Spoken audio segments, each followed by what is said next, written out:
አንቺ ሻይ ነው እንጂ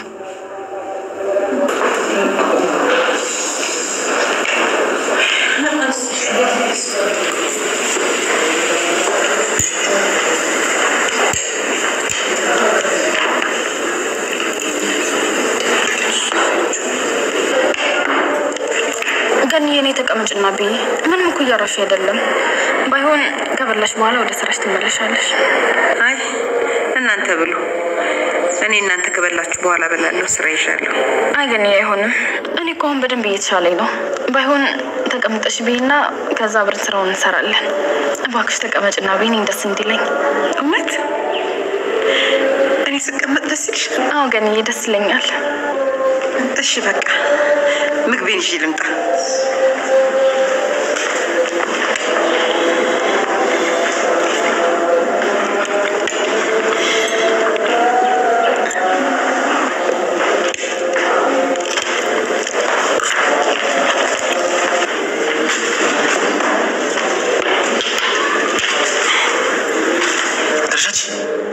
ከመጀመሪያው ሰራተኛና ሰሪው አብሮ ቁጥሩ የሚመገቡ ለምንድን ነው የተናገርሽውና ቦታሽን የምትረሺው በዛ ላይ መብላትም ካለብሽ እኛ በልተን ጨርሰን ሲተርፈን ነው አይደል ተነሽ እኮ ነው የምልሽ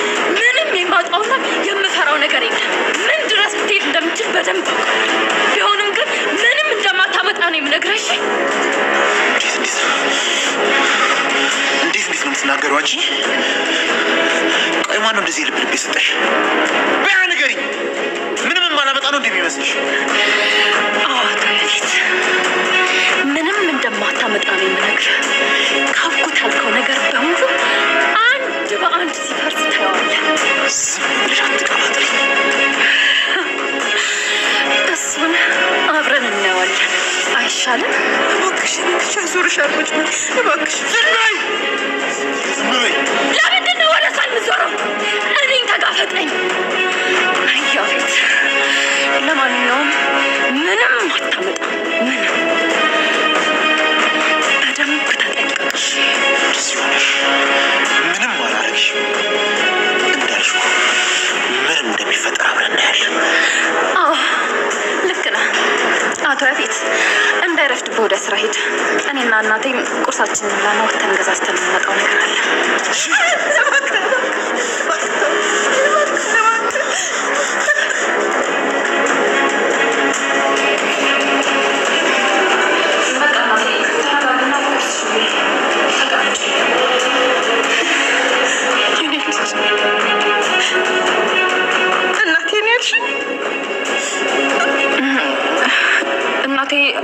እናቴ ያላልኩም ያልኩ መስሎሽ ነው የሚሆነው እኔ እንደዛ አላልኩም በይ ቁርሳችንን እንብላ በስተመጨረሻ ሉሊት የጽዮንን መታሰር ለናታን ልትናገር እስር ቤት ድረስ ሄዳ ነበር ታዲያ ሰበብ አድርጋ የሄደችው ምግብ ሰርታ እንደኔ የሚያስብላችሁ የለም በማለት ነበር ታዲያ ጽዮን ጠንቅቃ ሉሊት ስለምታውቃት ምግቡንም አልተቀበለቻትም በዛ ላይ ደግሞ ናቱ ጋርም ስትሄድ የሰራሽው ምግብ ይዘሹ ወደ ቤት ተመለሺ ብሏት ነበር ታዲያ በስተመጨረሻ ላይ ነበር ጽዮን እንደታሰረች እናም ደግሞ ሄጄ ጠይቄ ነው እሷም እንዳንተ ነበር ያለችኝ እናንተ ቆይ ሲያስቡላችሁ አይሆንላችሁም እንዴ በማለት ስትነግረው እንግዲህ በጣም ደግጦ ነበር ለናታን ጥያቄ የሚሆነው ቢኒያምና ቤዛ እኔን ለመጠየቅ መተዋል ነገር ግን የጽዮንን መታሰር አልነገሩኝም እንዴትስ ሊደብቁኝ ቻሉ ብሎ እንግዲህ ጥያቄ ስለሚፈጥርበት ቀጥታ ቢኒያምና ቤዛን የሚቀየማቸው ይሆናል የእቴን መታሰር እንዴት አልነገራችሁኝም እንዴትስ እህቴ ታስራ እናንተን አስቻላችሁ እንዴትስ ልትደብቁኝ ቻላችሁ የሚል ነገር ጥያቄ ያቀርብላቸዋል ለቢኒያምና ለቤዛ ቢኒያም ስለ ጽዮን በጣም ተጨንቆ ነበር። እንዴት ሳርጌ ነው ለናታን የጽዮንን መታሰር የምነግረው እያለ ነበር። ታዲያ በስተመጨረሻ ሉሊት ነገሮችን ልታበላሽ እስር ቤት ድረስ ሰተት ብላ ሄዳለች። ትነግረዋለች ወይስ ሳትነግረው ትመለሳለች? ሉሊት በነገራችን ላይ ሁልጊዜ ችኩል ስለሆነች ናታንንም ለማናደድ እንዲሁም ለመበቀል ስለምትፈልግ ቀጥታ የጽዮንን መታሰር ትነግረዋለች። ናታን ሉሊት ጽዮን አቤልን ወቅታ ነው እስር ቤት የገባችው ብላ ሁሉንም ነገር ከነገረችው በኋላ እውነት አምኖ የሚቀበል ይመስላችኋል? ምክንያቱም የተፈጠረውን ነገር ያውቃል። አንተን ያሳሰረህን ሰው አውቃለሁ እገላለሁ ብላ እየሮጠች ከእስር ቤት እንደሄደች ያውቃል። ታዲያ ይህ ነገር ምናልባት ይገምተው ይሆን? እናንተም ደግሞ አስተያየታችሁን ወይ ደግሞ ግምታችሁን ኮሜንት ላይ አስቀምጡልኝ። ውድና የተከበራችሁ የቻናሌ ቤተሰቦች እንኳን ደህና መጣችሁ። ለዚህ ቻናል አዲስ ከሆናችሁ ሰብስክራይብ ማድረጋችሁን እንዳትረሱ። ሌላኛውና ዋነኛው ነገር ኤፍራታ ያፌትን አስጠነቀቀችው። ካሁን በኋላ እናቴን ስትናገራት እንዳልሰማ ለኔ ለልጇ ብላ ነው ዝቅ ብላ እዚህ ቤት እየሰራች ያለችው። ይሄንን ደግሞ ልታደርግ አትችልም። እንዴት ነው የምታስበው? ምን አይነት አስተዳደግ ብታድግ ነው በዚህ ልክ እናቴን የምትናገራት? አቶ ያፌት ምን ያህል ርቀት እንደምትሄድ ጠንቅቄ ያውቃለሁ። ነገር ግን ምንም አታመጣም። አለኝ የምትላቸውን ነገሮች አንድ በአንድ ስታጣ ቆመህ ታየዋለ። ይህንንም ደግሞ ቃል እገባልሃለሁ በማለት ያፌትን አስጠንቅቃለች። እሱም አሁን ላይ ታመሻል፣ ምንም ነገር አላደርግሽም፣ ነገር ግን አብረን የምናየው ይሆናል የምታመጪውን ብሏታል ማለት ነው።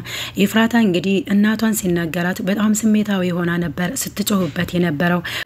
አቤልም ያፌትና ኤፍራታ ስለተጣሉ በጣም ደስ ብሎት ነበር። ምክንያቱም የሁለቱን ጸብ በጣም ነበር የሚፈልገው። ታዲያ ኤፍራታን በስተመጨረሻ አቤልንም አስጠንቅቃለች። እስከዛሬ ድረስ አንተ ስለፈለክ አይደለም እዚህ ቤት የቆየው፣ እኔ ራሴ ስለፈለኩ ነበር እዚህ ቤት ያቆየውክ። እያንዳንዷን እንቅስቃሴና ስታደርግ የነበረውን በድምጽ ቅጂ ይዣለውኝ። ስለዚህ እኔና አንተ ሄደን ጽዮንን ማስፈታት አለብን፣ ቃል ትሰጣለ በማለት እንግዲህ አቤልንም አስፈራርታለች።